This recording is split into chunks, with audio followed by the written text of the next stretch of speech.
Hi guys, welcome back to another video. My name is Bennett, I am 25 years old, I live in Montreal, Canada, and I run a small crochet fashion brand. Lucend is my commitment to sustainability. I'm trying to make crocheting as sustainable as possible, which can be a hefty task, but we're doing it, and you guys are along for the journey. I've only just started this channel after running my business now for 3 years, so I thought I would reintroduce myself and answer some questions that you guys have regarding my business. So I asked you guys to give me some questions that you had over on my Instagram, which if you're not following me, go do that. So I'm just gonna jump right in. Our first question from Ariana is, how do you come up with the creative ideas for your bags?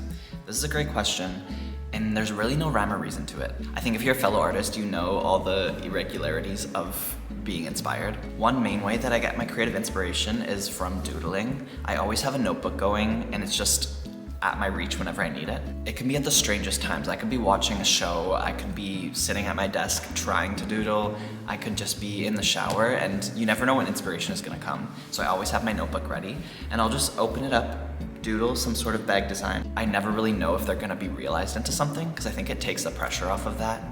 When I'm actually sitting down and trying to create a new bag design is when it's the hardest to be creative. So I like to always have my notebook at the ready because I never know when ideas are gonna strike.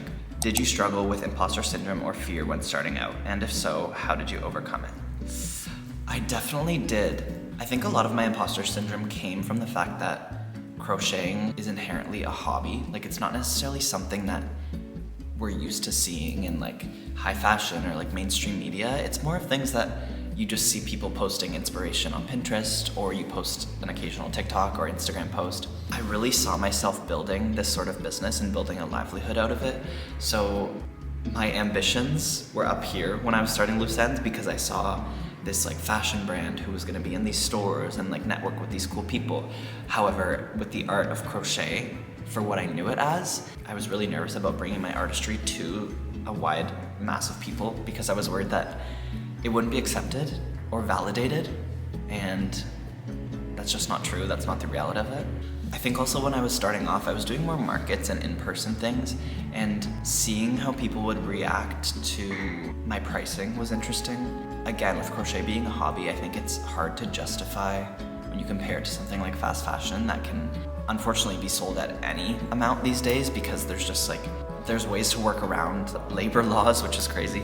And so fast fashion is just so hard to keep up with. And when you compare it to something like crochet, which is inherently has to be handmade, there's no machine that can do it. Side note, if you ever see crochet in a fast fashion store, run. There's no possible way to replicate crochet with a machine. Whereas knitting can be done quicker with a machine, crochet has to be done by hand, each stitch. But when I was seeing people react to my prices and customers just like interacting with me, it gave me imposter syndrome, because I wasn't necessarily selling a lot, especially when I started to charge for what my products should be worth. I was realizing that I really wasn't selling as much as I had hoped to, and that was a bit of a reality check. And it definitely gave me some imposter syndrome then, because I was like, how am I supposed to build a business if these people aren't even gonna buy my product? But in the long run, I was like, I'm building this sustainable brand, an ethical brand, so why would I charge myself less than what I'm worth, kind of thing?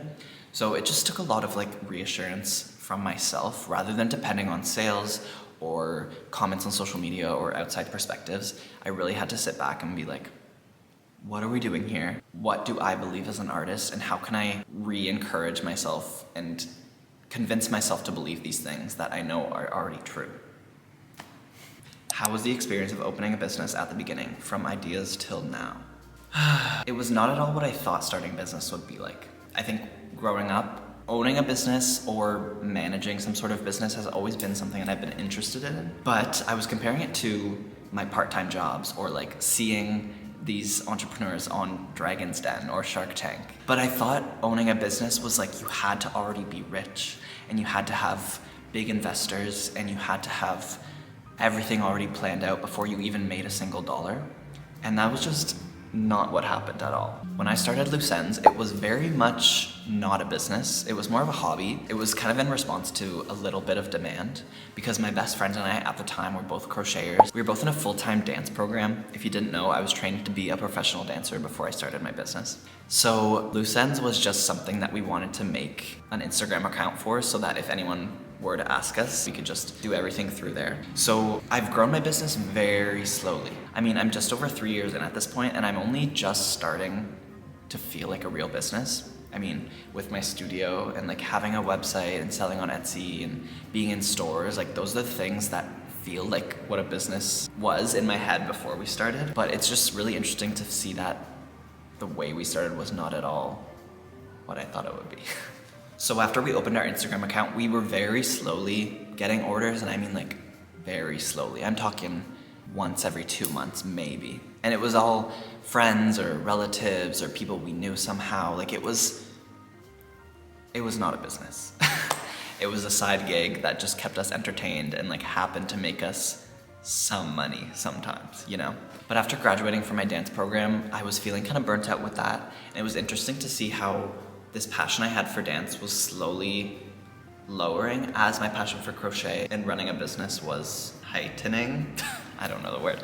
It just kind of fell into place and my passions shifted at the right time so that I could start to really take on loose ends and do it for myself. And my friend that I was running it with went off to do other things, and so I took the business and I was like, let's see what this can turn into.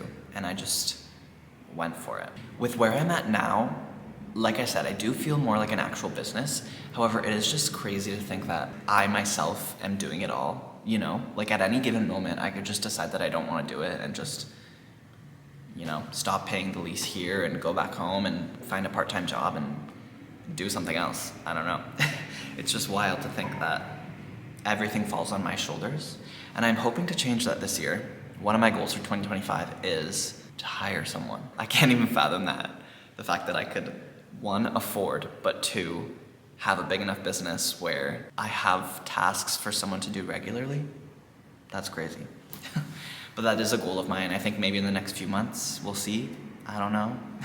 Yeah, at this point, I think my biggest obstacle is just figuring out how to keep scaling and how to grow loose ends into what I want it to be and actually set goals for where I see the business in 2, 5, or 10 years from now. What was your day job when you started the business? When did you quit?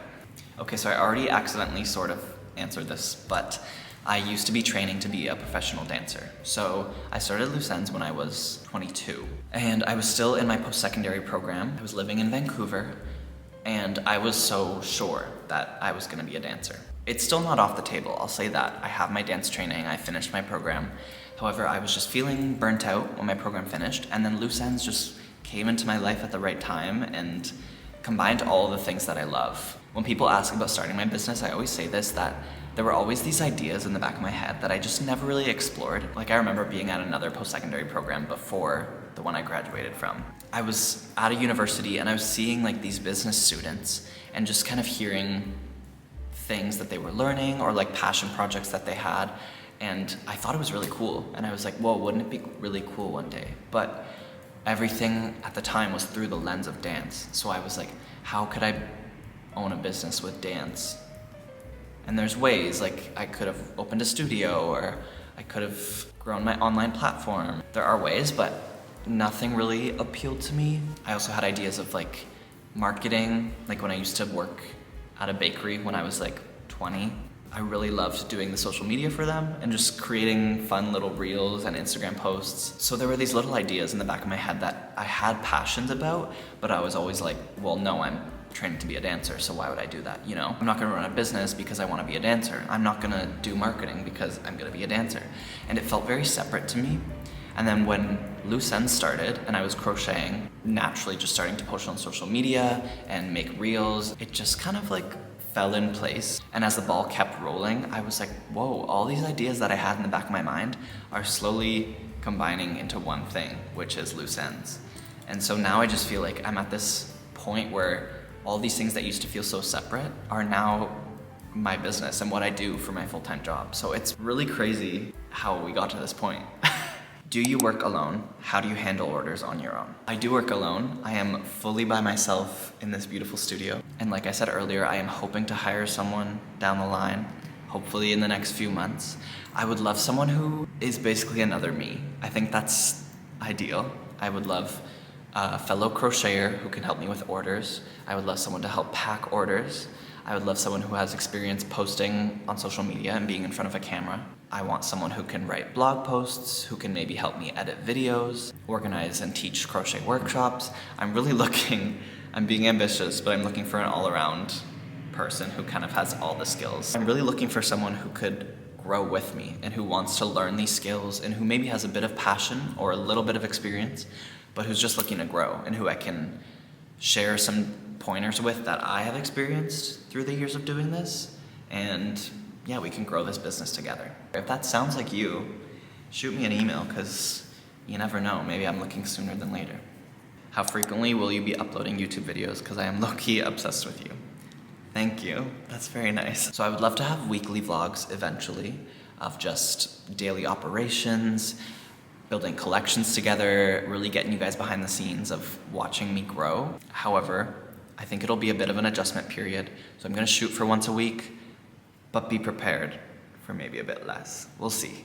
How do you find your own niche with crochet? Like, how did you find your loose ends vibe? Guys, I don't know how helpful this answer is gonna be, but I think it's just trial and error.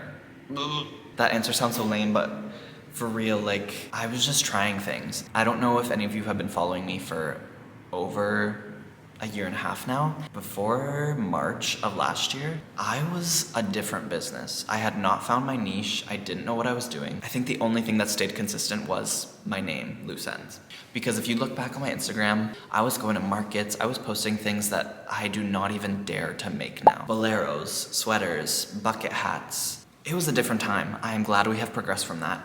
But what I learned from those times is I would show up to these markets and stock my stuff in stores, and I would look at it and be like, I like it, but I don't love it, you know? There was just something that wasn't quite right about it. So in 2024, I sat down with myself and I was just like, okay, we're taking this business seriously. We're gonna post on social media every day. We're gonna grow our following, and we're gonna find our niche. So I allowed myself the freedom to take a step back from what I was making and find new things. I was scrolling on Pinterest every day.